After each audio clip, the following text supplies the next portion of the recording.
अस्सलाम वालेकुम। Now news के साथ मैं हूँ फायजा शाह। सबसे पहले नजर डालेंगे आज की अहम खबरों पर।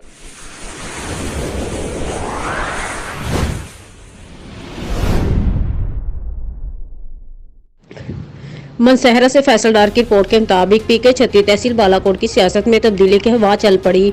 बड़े बड़े वादे करने वाले अपनी शिकस्त देखते हुए मजबूत उम्मीदवारों के हक में दस्तबरदार होने लगे।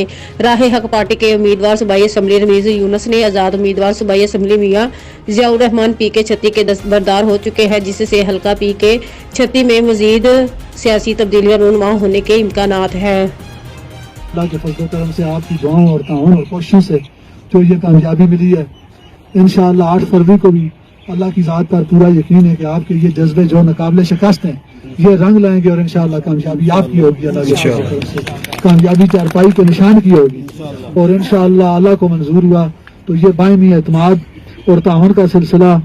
नूरुल हसन गुजर साहब माशाअल्लाह यहाँ पर मौजूद हैं।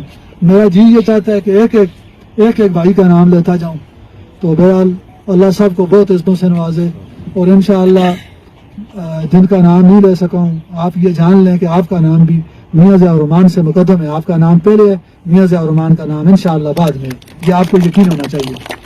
तो अल्लाह ताला हम सब का हामी बनासर हो। बहुत बहुत शुक्रिया जी एक दफ़ा फिर तमाम मेहरबानों और मौसमों का, हाज़रीन का भी, और जो मौजूद नहीं हैं जिन्होंने कोशिशें की हैं, अल्लाह आपको बहुत इज़्ज़तों से नवाजे और अल्लाह ताला हम सब का हामी बनासर हो। वाखिर दावाना अल्हम्दुलिल्लाहि रब्बिल आलमीन।